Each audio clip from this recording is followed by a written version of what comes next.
dan bisa menjadi motivasi buat kita semuanya ya. Ya Habibi, ini kalau ada orang belajar bersungguh-sungguh walaupun di usia senja ya, jadi dia belum paham apa-apa. Itu memiliki perbedaan dengan yang lainnya, yaitu 2 pahala lebih tinggi. Itu maksudnya apa sih Guru, silahkan. Ya khair afwan, ya Habibi, Ali, Ustaz Maulana, Ustaz Syam. Bismillahirrahmanirrahim. Allahumma salli ala Sayyidina Muhammad wa ala ali Sayyidina Muhammad. Siapa orang yang belajar agama, yang menuntut ilmunya Allah Subhanahu wa taala, yang dia nggak bisa baca Quran, masih terbata-bata bacanya, maka dijelaskan dalam hadis yang baginda Nabi Muhammad sallallahu alaihi wasallam dari Aisyah radhiyallahu anha bahwasanya dia mendapatkan 2 pahala. Dia mendapatkan 2 pahala. Dan juga siapa orang yang membaca Al-Quran, dia baca Al-Quran, dia niat untuk mendekatkan diri kepada Allah, malaikat berada di sebelahnya. Masya Allah. Bukan hanya 2 pahala yang dia dapat dengan terbata-bata. Malaikat pun ada di sisinya. Sehingga dia berdoa, dia bermunajat kepada Allah, maka dia serasa lebih dekat dengan Allah. Man sa'alaka tariqan ilal ilmi sahalallahu tariqan ilal jannah.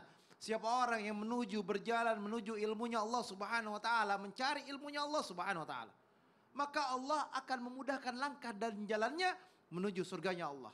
Siapa orang yang berlari kepada Allah, Allah pun akan mendapatinya dia dengan cara yang cepat. Ketika kita baca Quran dengan niat, ya Allah, saya punya mata dikasih penglihatan.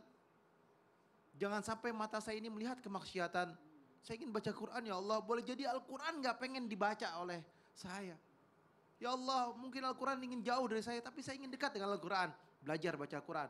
Boleh jadi Al-Quran gak pengen kita bacain. Boleh jadi Al-Quran menjauh dari kita. Karena itu bertaubat, minta ampunan kepada Allah. Ya Allah, jadikanlah Al-Quran bersamaku. Bukan hanya cuma dilihat doang, dipandang doang, habis itu selesai, dijadiin pajangan doang. Tapi Al-Quran ada dalam hatinya. Al-Quran ada dalam dirinya. Sehingga apa? Dengan berkahnya keluarga kita, saudara kita, Ustaz Maulana yang baru pulang haji, keberkahan nempel pada kita, kita menjadi Iqra'ul Quran sehari. Gak banyak-banyak 1 ain. Sehari gak usah banyak-banyak, ya Allah 1 juz saya bisa baca. Sehingga 30 hari 1 juz, satu kali hatam.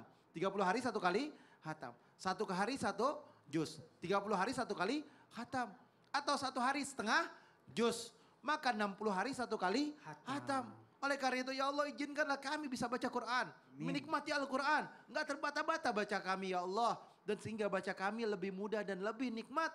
Sehingga hati kami hatinya Al-Quran. Allah ridho kepada kami ya Allah. Ya Allah. Amin, banyak amin, amin. manusia yang dia bilang saya malas baca Quran. Ya Allah. Bukan dia yang malas, tapi Al-Quran gak mau dibaca oleh dia. Ya Allah, na'udzubillah min zalik, jangan sampai begitu ya. Ya Allah. Hah, ya, baik, boleh tepuk tangan dulu yuk. Masya Allah. Dan sekarang kita masuk ke dalam segmen Tanya Dong Ustadz. Kami semua tanya dong Ustaz. Siapa yang mau nanya? Yang sini dulu. Iya, tadi siapa yang kencang banget suaranya? Nah, Ibu nih. Ibu, ya Allah, boleh berdiri Bu? Assalamualaikum warahmatullahi wabarakatuh. Waalaikumsalam warahmatullahi wabarakatuh. Perkenalkan, nama saya Ibu Asmaria dari Babadan Pontang, Serang, Banten. Banten, tepuk tangan dulu. Silakan Umi, Dari pertanyaannya.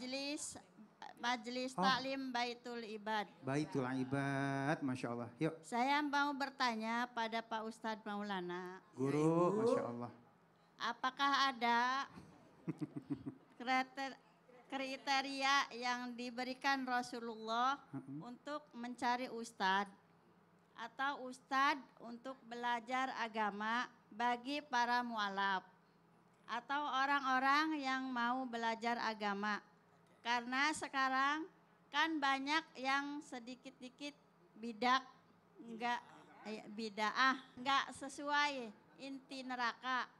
Nah, itu kadang salah satu faktor yang dibikin orang malas untuk belajar agama. Iya, baik. Begitulah Pak Ustadz. Assalamualaikum warahmatullahi wabarakatuh. Waalaikumsalam warahmatullahi wabarakatuh. Nah, satu poin yang luar biasa, ternyata bid'ah ini bikin jadi takut juga ya. Iya. Kalau kita salah-salah nih. Silakan Guru. Baik, izin Habib dan Ustaz Sam. Bismillahirrahmanirrahim. Allahumma salli ala Sayyidina Allahumma Muhammad salli wa ala wa sallim Sayyidina wa Muhammad. alaihi. Mohon izin tanpa menggurui, kami pun yang ada di sini tidak mengaku menjadi guru buat jamaah yang ada di rumah. Karena bisa jadi yang nonton lebih pinter, lebih baik, lebih soleh, lebih hebat dari kami. Jamaah. Oh jamaah. Kalau ada di dalam hati saya berkata saya lebih pintar daripada yang di rumah, maka hilang semua. Tidak berkah. Bahkan mohon izin kepada kita semua, mohon maaf tanpa menggurui, hanya mengingatkan. Kriteria guru itu, kalau cari guru dalam kitab Marakil Al-Ubudiyah karangan Imam Al-Ghazali dan banyak kitab-kitab yang bagus kita jadikan referensi untuk mencari guru yang jelas. Posisi ilmu itu kata Nabi ada 5. 1 mengajar, 2 belajar, 3 mendengar, 4 mencintai, yang kelima adalah pembenci ilmu. Posisi kita ada di mana ini? Menjadi pengajar, belajar, pendengar, atau pencinta, atau nauzubillah summa nauzubillah. Termasuk yang di rumah ini pencinta ilmu ini. Nyalain TV pasti ada ilmunya. Jangan lihat siapa pemberi ilmu itu, tapi apa yang dibawanya. Oke? Setuju? Setuju? Iya, jangan lihat. Dia suka, udahlah, ambil ilmunya. Ambil ilmunya. Yang namanya belajar, kita ini duduk di pesantren, Masya Allah. 25 tahun, sampai sekarang saya masih di pesantren. Tiap ke Makassar saya kembali ke pesantren. Duduk baca kitab, duduk dengerin. Tidak boleh, siapapun. Oh ini dulu murid saya ini, sekarang jadi guru. Membaca kitab, saya tetap duduk di depannya. Jamaah. Ingat kriteria guru. 1, carilah guru yang ikhlas. Cari guru yang ikhlas.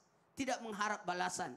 Carilah guru yang mana guru itu Masya Allah penyayang. Carilah guru yang lemah lembut. Carilah guru yang kehati-hatiannya tinggi. Carilah guru yang Masya Allah tabarakallah tutur katanya, akhlaknya bagus. Karena guru itu, tapi gimana kalau saya mendapatkan ilmu di sini, tapi gurunya begini modelnya, ambil aja ilmunya. Ya Bu ya? Bu, yang bertanya tadi, maaf ya Bu, dia suka bida-bidain orang. Udahlah, cari ilmunya, betul tidak? Oh. Ambil ilmunya aja. Ya kalau memang tidak mau, kan banyak juga, saya tuh suka dengar ceramah. Walaupun ya saya ambil ilmunya, banyak ilmu yang kita bisa raih. Karena ada namanya berkah ilmu. Ada namanya berkah ilmu yang kita raih. Mohon maaf, saya banyak belajar sama Ustaz Sam. Ya Allah. Padahal guruku. Padahal dulu di pesantren Saya belajar sama Ustaz. Sekarang saya banyak belajar sama Ustaz Ya Sam. Allah. Masya Allah. Banyak, harusnya seperti itu. Maaf ya, saya pinjam kata-kata ini. Seandainya nih yang di rumah, banyak juga yang di rumah. Guru ini tidak boleh menjelekkan ulama. Tidak boleh menjelekkan orang berilmu. Yes. Tepuk tangan dulu, Masya Allah. Bener banget ya, kadang-kadang nih di akhir zaman nih PR ya. Jangan lihat lagi ilmunya, tapi siapa yang menyampaikannya. Nah itu kadang-kadang gitu dibalik sekarang ya. Baik, kita lanjutkan lagi. Siapa lagi yang mau nanya? Ini. Ya Allah, Ibu cakep banget senyumnya. Iya. Senyum terus Bu, ya. Assalamualaikum warahmatullahi wabarakatuh. Waalaikumsalam warahmatullahi wabarakatuh. Nama saya Ibu Sulawati dari Majelis Taklim Baitul Ibad, Pontang, Serang, Banten. Masya Allah, tepuk tangan dulu yuk. Silakan mau bertanya sama siapa? Mau bertanya kepada Pak Ustadz Sam. Masya Allah, Ibu Sulawati, saya dari Sulawesi. Iya, beda dikit ya. Apabila orang yang baru belajar agama, misalnya mualaf, belum bisa ngaji, sholatnya bacaannya surat Al-Fatihah doang, apakah sah? Iya. Sekian, mohon penjelasannya. Terima kasih Pak Ustadz. Waalaikumsalam warahmatullahi wabarakatuh. Dia yang wajib dulu guru, baru yang sunnah. Oh gitu ya, mendahulukan yang wajib. Terima kasih, tepuk tangan dulu. Jadi baru tahu saya itu. Ternyata selama ini ibu-ibu itu karena mendahulukan yang wajib. Yang wajib. Yang wajib kan jawab dulu. Waalaikumsalam. Kita tinggal assalamualaikum. Silakan. Tapi guru Ustaz Maulana, teman Bang Ali serta guru-guru kami yang dimuliakan Allah Subhanahu wa taala, kembali lagi tanpa bermaksud menggurui ataupun mengajari. Al-Qur'an surah Ali Imran ayat 19. A'udzu billahi minasy syaithanir rajim. Innad dina 'indallahil Islam. وما اختلف الذين أوتوا الكتاب إلا من بعد ما جاءهم العلم بغيا بينهم ومن يكفر بآيات الله فإن الله سريع الحساب. Bagaimana sholatnya seorang yang baru belajar agama? Sahkah kalau hanya membaca surah Al-Fatihah saja di dalam sholatnya? Maka dalam madhab Syafi'i dijelaskan ada 13 rukun sholat. Yang pertama, niat. Niat itu letaknya di mana? Niat itu pada saat takbiratul ihram. Allah, sembari hatinya berniat. Niat apa ini? Sholat sunnah kah? Wajib kah? Maghrib kah? Duhur kah? Asar kah? Isya kah? Harus ada niatnya dalam hati. Ada orang mengatakan, oh enggak, yang penting saya sudah berwudu dari rumah, saya berangkat, itu sudah niat namanya. Itu belum niat. Kalau mazhab Syafi'i, itu baru bermaksud. Bermaksud apa? Bertekad berangkat ke masjid. Belum tentu. Siapa tahu ke masjid baru keinginan. Siapa tahu di masjid malah sholat sunnah.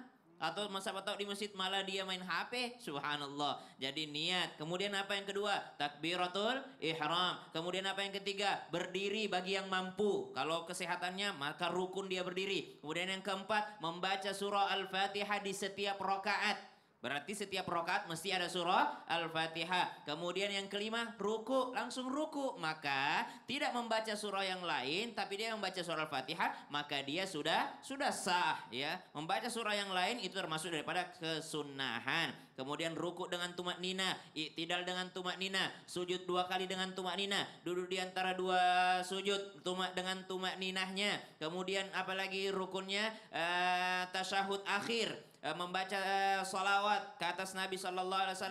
Kemudian di antara rukunnya juga salam yang pertama. Kemudian apalagi rukunnya? Tertib. Subhanallah. Jadi mesti kita tahu rukun-rukunnya. Kalau sudah tahu rukun-rukunnya, ada orang sholat tidak pakai bacaan selain Al-Fatihah, maka tetap sah daripada sholatnya. Kalau ruku Ustaz, apa yang dibaca di situ disuruh tumak nina? Minimal baca Subhanallah. Tapi tetap harus ada progres ya guru ya? Harus. Maka orang yang paling bodoh bukan orang yang tidak mau belajar, tapi bukan orang yang belajar kemudian tidak pintar-pintar. Orang yang paling bodoh orang yang tidak mau belajar tapi berharap sholatnya diterima, tapi tidak mau belajar sholat. Mau belajar lagi, nggak ditambah lagi ilmunya. Itu, Terima kasih guru ilmunya. Siap. Tepuk tangan dulu. Ya baik, salah satu cara kita belajar agama yaitu cara bersedekah yang baik juga bagiannya ya. Nah untuk ngomongin masalah sedekah nih ya, guru kita udah ada tempatnya. Ternyata sedekahnya ini bisa mengalir banyak pahalanya. Karena sedekahnya ini langsung menunjang tentang pendidikan. Masya Allah. Mau tahu? Mau banget. Nih ada CT Arsa Foundation yang terus berupaya memutus mata rantai kemiskinan melalui pendidikan yang berkualitas dan kesehatan yang optimal. Maka kami mengajak kepada siapapun yang peduli dan ingin turut berkontribusi meringankan beban mereka melalui doa dan sedekah yang terbaik. Dengan cara men-scan QRIS CT Arsa Foundation di bawah ini. Ayo, itu menunjang pendidikan juga. Berarti ilmunya bertambah juga. Tambah juga. Kalau anak-anaknya cerdas-cerdas di CT Arsa akan jadi baik semuanya. Pahala multi level. Luar biasa. Iya, udah di scan 54321 jamaah. Alhamdulillah.